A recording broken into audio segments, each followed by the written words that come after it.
자, 이제 이론 좀 보도록 할까요? 111페이지는 잠시 접어두도록 하고요. 자, 우리 요약도 보도록 합시다.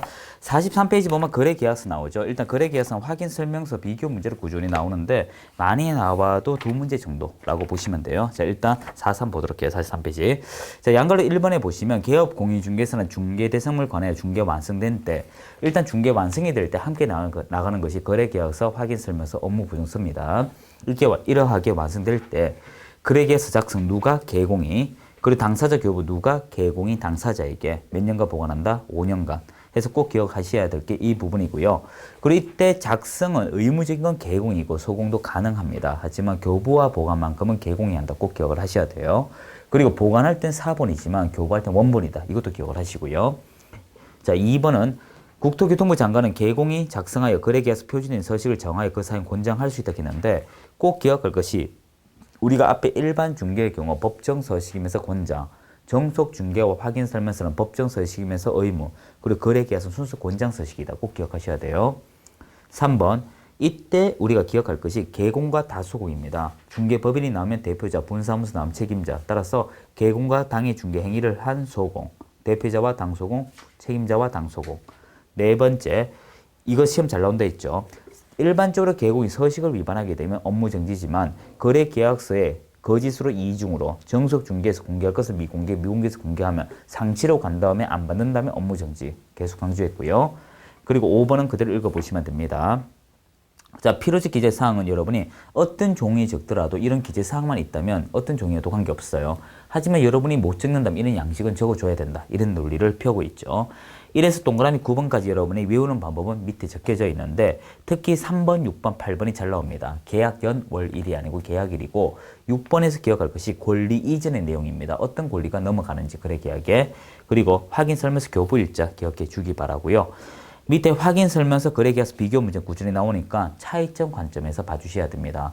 이 차이점을 보면 각자의 어떤 서식의 성격, 법정 서식이면서 의무적인 확인 설명서와 순수 권장 서식인 거래계약서, 3년간 보관하는 확인 설명서와 5년인 거래계약서 구별을 꼭 해주시기 바라고요.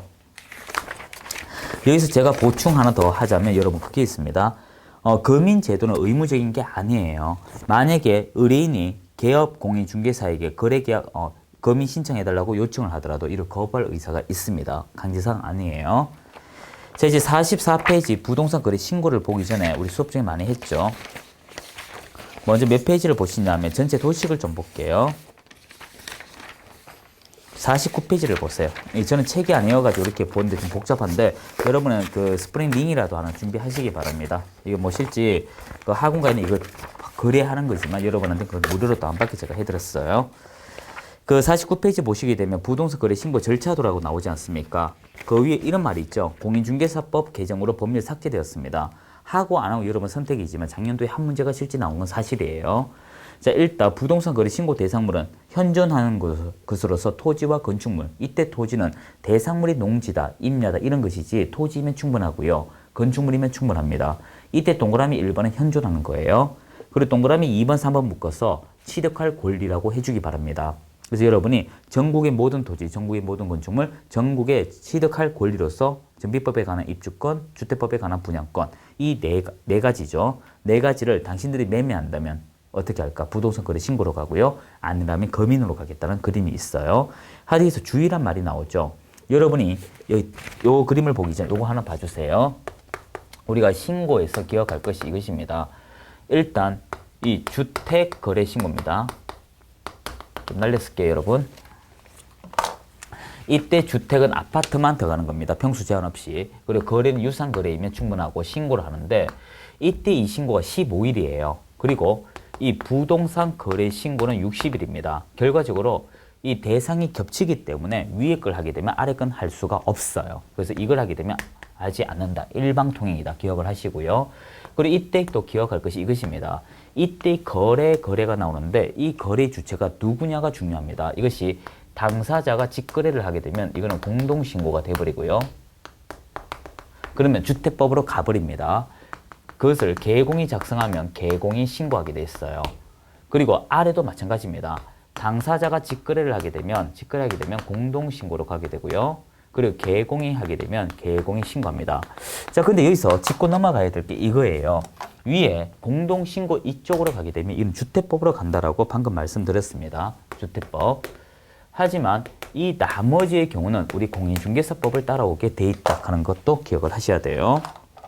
그래서 이렇게 되기 위해서는 요겁니다. 요게 되기 위해서는 조건들이 있다 이거예요. 첫 번째 주택거래 신고 지역으로 지정이 돼 있어야 되고 그것이 아파트이어야 하며 요게 여기까지 이야기고요. 그리고 거래는 개공이 했는가 이것입니다. 그러면 이 두 가지 충족되면 개공 신고하라 그 얘기를 하는 거예요. 자, 그것이 아니면 부동산 거래 신고로 가는데 이때 부동산 거래 신고는 당사자 공동 신고 원칙이고 예외가 개공입니다. 그래서 여러분이 원칙 예외에서 기억할 것은 이거예요. 당사자가 하게 되면 거래 계약서에 개공이 서명 또는 날인이 없고요. 개공이 하면 당사자가 서명 또는 날인이 없습니다. 완전히 유령이 돼버리는 거예요. 그리고 밑에 절차가 당사자 개공, 전자 방문, 대행 방문 이런 것들 기억을 해둬야 됩니다. 그리고 여기서 정정 신청 변경 신고는 조금 뒤에 놔두고요. 이 부동산 거래 신고라고 하는 건 의무적입니다. 의무적이에요. 그리고 신고를 어떻게 하는가에 따라 그 내용은 달라집니다. 하지만 부동산 거래 신고를 한 이후에 하는 것이 정정 신청 변경 신고, 해지 신고는 임의적입니다. 해도 그만 안 해도 그만이지만 제재는 따라올 수밖에 없어요. 결국 간접적으로 하라는 의미를 띠고 있죠. 그리고 교본에 여러분 보시면 신고 내용을 확인한 후 신고인에게 신고 필증 즉시 교부인데요. 일단 즉시가 나오는 것이 부동산 거래 신고 파트와 휴업 재개업 신고할 때 즉시 두 군데 있다는 거 기억하시고요. 그리고 2번에 보시면 신고 필증 교부 받으면 매수인은 금인 받은 걸로 보기 때문에 별도의 금인 신청을 할 필요가 없습니다. 자, 신고가액 검증과 과태료는 여러분 읽어봐 주시면 돼요. 자, 그러면 다시 44로 오세요. 자, 44로 오면 부동산 거래 신고 목적 그리고 양거래 2번 그대로 읽어보시면 되고 신고 대상 그대로 읽어보면 되죠. 신고행위 매매입니다. 자, 이제 신고 보시게 되면 여러분이 그 반거래 2번 거래 당사자 공동신고 또는 개공에 거래계약 작성 교부할 때 당일 개공, 개업공인중개 신고한다는 거 기억하시면 되고요. 별도 제도라고 하는 건 뭐냐 하면 타 부동산 제도와 겹쳐지면 어떻게 할 것이냐라는 것인데 1번 보시면 토지거래 허가 계약 유형이 매매라도 부동산 거래 신고한다는 것은 일단 부동산 거래 신고도 하면서 토지거래 허가도 같이 받는다. 각각. 그리고 2번 주택거래 신고나 부동산 거래 신고하면 외국인 토지법에 매매에 따른 신고는 하지 않습니다. 또한 주택거래 신고 받아도 부동산 거래 신고 안 한다. 이렇게 기억을 하셔야 되고요. 그리고 6번에 보시면 60일 이내 계약 체결 60일입니다. 잔금 아니고요. 그리고 신고사항은 여러분이 누가 하는가에 따라 달라집니다. 인계부 실계중 자입이라고 기억을 하면 되죠. 실계중 자입은요. 자, 이게 무슨 뜻이냐 하면 인계부 실계까지는 모두가 옵니다. 오지만 중개업자가 즉 개업공인중개사가 이 서류를 작성하게 되면 중이 들어가고요. 그리고 주택거래 신고로서 6억 초과일 때 자입이 들어간다. 해서 여러분이 기억할 것은 바로 45페이지죠. 45페이지에서 반걸로 8번 개공이 개입이 되면 중이 들어가고요. 9번, 10번은 자금, 이 주택거래 신고를 실거래가 6억 초과일 때 한다. 6억 이상 아닙니다. 6억 이상은 양도소득세 할 때 나오는 거죠. 그리고 양걸로 8번은 당신의 돈이 자금 출처가 어떻게 되냐 증명서를 제시하라. 그런 거고요. 자, 큰 2번은 여러분 한번 읽어보시면 됩니다. 어려운 얘기 없었죠. 자, 이제 46페이지 보시게 되면 여러분이 그 신고 내용 조사와 금인 의제 중심으로 보시면 되고요. 정정 신청과 변경 신고를 좀 구별을 하셔야 돼요. 무슨 말이냐면 이것입니다. 변경 신고의 경우는요. 그리고 정정 신고의 경우 위에 정정부터 합시다. 좀 적을 게 있으니까. 정정은 두 가지입니다. 뭐냐면 주택거래신고와 부동산거래신고 두 가지가 돼요. 주택거래신고, 부동산거래신고. 하지만 변경신고는 부동산거래신고밖에 나오지 않습니다. 여기서 여러분이 짚고 넘어가야 될 것이 이 잔금. 주택거래신고에서 잔금이 바뀌면 전정신청으로 가요. 하지만 부동산거래신고 잔금이 바뀌면 변경신고로 간다는 거 기억하셔야 됩니다. 이거는 꼭 짚고 가야 되고요. 자, 정정신청 이거 다시 보세요. 어떻게 외우냐면 반갈로 2번에 동그라미 5번부터 가요. 그래서 어떻게 외우냐면 그 개업공인중개사 사무소 소재지 있죠. 소개지. 그리고 5번, 4번 거꾸로 읽을 것입니다. 계약 대상 면적, 3번의 소재지 지목 토지 면적, 대지권 비율, 2번의 건축물의 종류, 1번 매수인, 매도인의 주소죠. 그래서 어떻게 외우냐면 그 개업공인중개사의 중 동그라미 해봐요. 계약 대상 면적에 4번의 개, 그리고 3번에 소재지의 중개소 이렇게 되죠. 2번에 건축물 세 글자 동그라미 해봐요. 중개소 건축물 그리고 1번에 매수인 매도인의 매매 동그라미 보세요. 그러면 어떻게 되냐? 5번, 4번, 3번, 2번, 1번 이렇게 됩니다. 뒤집어 읽으면. 그래서 중개소 건축물 매매라면 안 잊어버려져요. 외울 수 있어요, 여러분. 46 변경 신고는 그걸 포함하여 여러분이 47페이지 한번 꼭 읽어봐 주셔야 되고요. 특히 그 47 위에 보면 동그라미 5, 6, 7, 8은 봐둬야 됩니다. 자, 이제 해지 신고는 사라지는 것으로 헤어지는 것이니까 이유가 수천 수백 가지가 되겠죠. 자, 신고 가격 검증은 여러분이 국토교통부 장관이 만들었다 기억하셔야 되고요. 양갈로 2번 등록 관청이 적정성 검증하고요. 올바르다라고 하면 관할 세무관서장이 통보한다는 기억. 그리고 금지행위 나오죠. 누구든지 여기서 잘못하면 제재를 받습니다. 한데 여기서 여러분 짚고 넘어가야 될 것이 작년도까지는 이 부동산 거래 신고가 신고관청이라고 했지만 올해부터는 등록관청이라고 해주셔야 돼요. 이때 등록관청이 밑에 47 양거로 1번 이 거래증표, 즉 당신의 돈이 어디서 났는가 증빙자로 제출하라고 합니다. 이걸 못하면 3천만 원 이하 과태료고요. 잘 모르면 500입니다. 500. 그리고 48페이지 보면 여러분이 거짓 신고가 나오는데 이때 대상물이 무엇인가를 좀 따져줘야 돼요. 부동산 거래 신고와 주택 거래 신고에서 토지와 건축물, 즉 현존하는 것이면 여러분이 이 취득 관련 세금의 3배고요. 그리고 전비법에 관한 분양권, 전비법에 관한 입주권, 주택법에 관한 분양권, 취득할 권리죠. 그건 5%라는 거 기억을 해줘야 됩니다. 자, 나머지 내용 살펴보시면 되고요. 여러분 50페이지 제가 비교표 넣어둔 거 이거 잘 봐야 돼요. 50페이지 꼴랑 이거 테이블 4개밖에 안 되지만 여기서 시험 3문제 나옵니다. 최소 3문제예요. 많이 나오면 4-5개씩 나옵니다.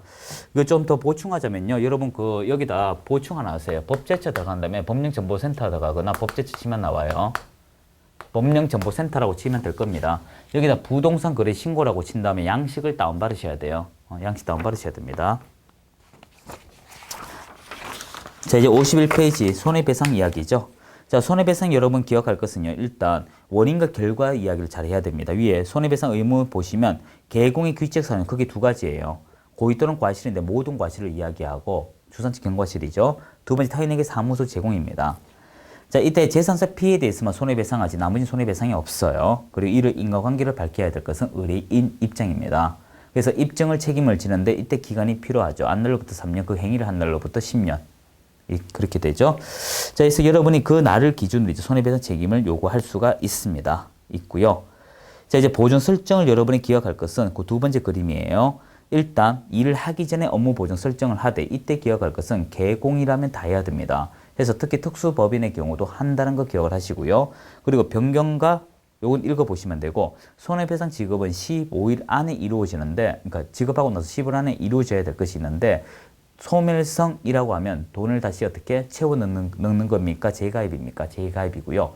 공탁의 경우 금액이 빠져나기 때문에 이때는 보존해야 됩니다. 그래서 여러분이 손해배상 지급에 있어서 보증보험 공제처럼 이 소멸성 보험 같은 경우는 재가입이고요. 공탁은 채워야 되고요. 그리고 당구 표시 보시면 공탁금 회수 제한 3년간 있다는 거, 의뢰인 보호 차원이라는 거 기억하시고요. 자, 제일 시험에 많이 나오는 게 이 보험과 공제와 공탁의 성격은 적혀놨습니다. 이때 여러분이 대상이 누군가를 기억을 잘해야 돼요. 개인은 1억이고요. 중개법인의 주된 사무소는 2억, 분사무소 1억, 분사무소는 중개법인의 주된 사무소 추가 설정 꼭 기억하셔야 돼요. 그리고 지역단위 농협은 각각 1천 기억해 줘야 됩니다. 여러분 이거 빨리빨리 다 들려야 돼요. 나중에 실제 특강 저희들 할 때 6시간 만에 이걸 다 봐요. 6시간 만에 다 보고 그 혀칠 이야기는 아니고요. 그 정도로 빨리 보고 결과를 내야 됩니다. 반복적으로 할 수밖에 없어요. 자료는 다 드렸습니다. 자, 이제 52페이지 손해배상 지급은 중간에 양갈로 3번 중심으로 보시면 돼요. 한번 읽어볼게요. 방금 했는 겁니다. 개공이 보증보험 공제금 공탁금으로 손해배상한 때는 15일 이내 보증보험 또는 공제 다시 가입 공탁금은 부족하게 된 금액 보전. 그 밑에 표 테이블 기억하시고요. 자, 계약금 등의 반환 채무 이행은요. 이거는 거래 당사자 문제가 인가요? 중개업자 문제인가요? 당사자 문제입니다. 앞에 손해배상이라는 것은 말 그대로 개공이 잘못하여 피해를 주는 것이라면 지금 계약금 등의 반환 채무 이행은 이 매도인과 매수인의 문제입니다. 그래서 양갈로 1번에 보면 개공이 거래 당사자에게 이런 좋은 제도가 있습니다 라고 소개하는 거라고 했죠. 공부할 수 있고요. 이때 기간 비교해서 여러분 동그라미 좀 해요. 예치 기간 가면 금융기관의 금, 공개사업안제 공, 신탁의 신, 기타 등의 등 해서 금공신 등이고요. 예치 명의자는 조심하셔야 돼요. 개공 영세합니다. 그렇기 때문에 이 개공 앞으로 예치 명의를 하게 되면 각종 이 보호 조치가 있고요. 그리고 대통령령이 정하는 자는 돈이 많기 때문에 대통령령으로서 이들은 좀 보호 조치가 스스로 잘 되어 있으니까 굳이 우리 이 법에 살 필요가 없다는 것입니다. 그래서 앞에 글자 동그라미 하면 엄보 신체 공전이라고 될 것 같고요. 또 주의할 것은 예치 기간하고 예치 명의자는 반드시 일치할 필요가 없습니다. 즉 은행의 예치 명의자로 한 다음에 기간은 어떻게 보험회사다 가도 관계없어요. 다 등이기 때문에 보험회사 갈 수 있다는 겁니다.